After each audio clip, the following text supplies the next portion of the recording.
Meus irmãos, boa noite e a paz do Senhor Jesus, que excede todo o vosso entendimento, esteja sobre a tua alma, sobre o teu coração, sobre a tua vida nessa noite.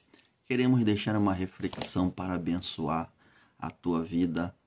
No Evangelho segundo escreveu São João, capítulo de número 3, o versículo de número 8, está escrito assim: o vento sopra aonde quer, ouve sua voz, não sabe de onde vem e nem para onde vai. Nós pelo menos vemos as qualidades do Espírito Santo na Bíblia. O Espírito Santo na Bíblia, ele é comparado como um vento.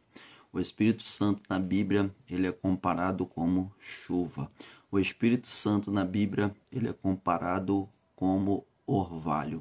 O Espírito Santo na Bíblia, ele é comparado como fogo. O Espírito Santo na Bíblia, ele é comparado como penhor. O Espírito Santo na Bíblia é comparado como selo.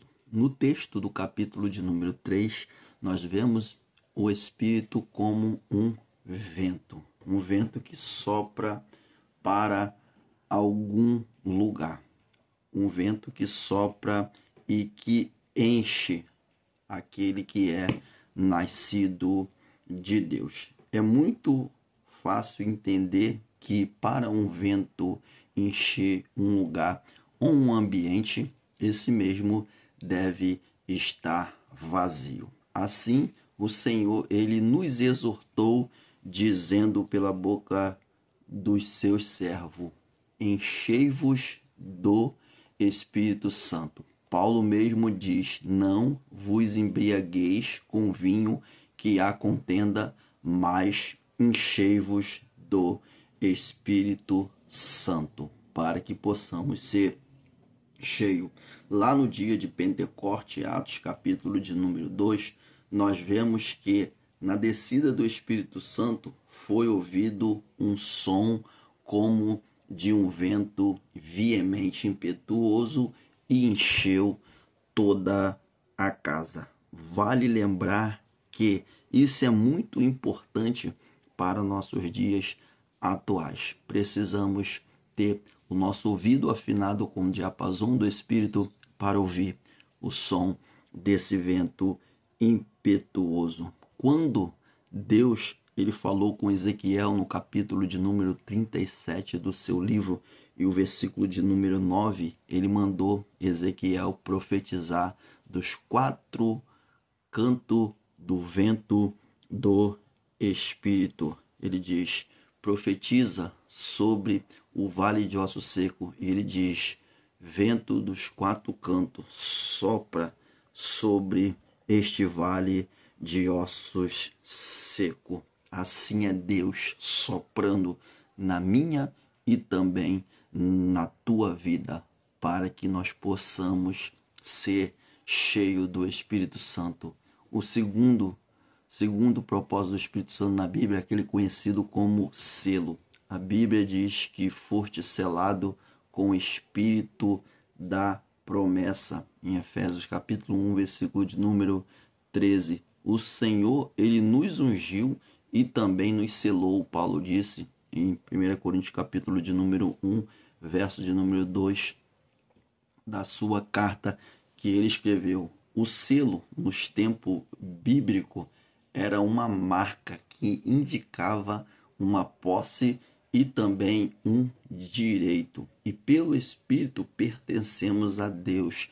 Pela aceitação de Cristo e também a fé, nós tornamos semelhante a Ele e somos ungidos por Deus como Ele é.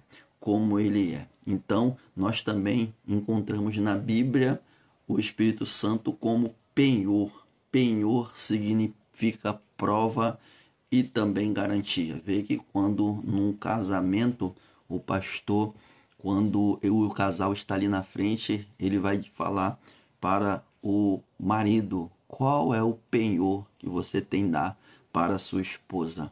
E ele mostra o que? Aliança. Vem o pajem trazendo a aliança, que é uma prova de garantia, um objeto de segurança de uma dívida. O Espírito Santo, ele é a garantia que nos constituiu uma vida espiritual. Ele é a força da nossa vida, é a realidade. Que sentido tem isso? O penhor é uma prova da riqueza. Isaac pertencia a Rebeca e eles aceitaram a proposta. O crente, pela fé, ele aceita a proposta. E por último, nós vemos o Espírito Santo como fogo. Fogo na Bíblia. Fogo representa purificação. Fogo na Bíblia também representa o Espírito Santo. No dia de Pentecoste, a Bíblia diz que apareceram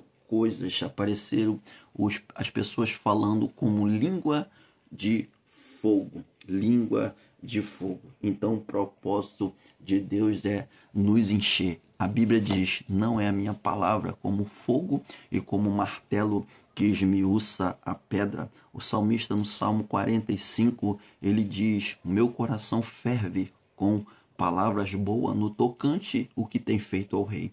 A minha língua é apenas de um destro escritor. No Salmo 39, versículo de número 3, ele diz, esquentou um fogo dentro de mim, enquanto eu meditava. E eu disse, então, com a minha língua, faz cessar os meus dias, porquanto eu sou frágil. Que Deus te abençoe em nome de Jesus.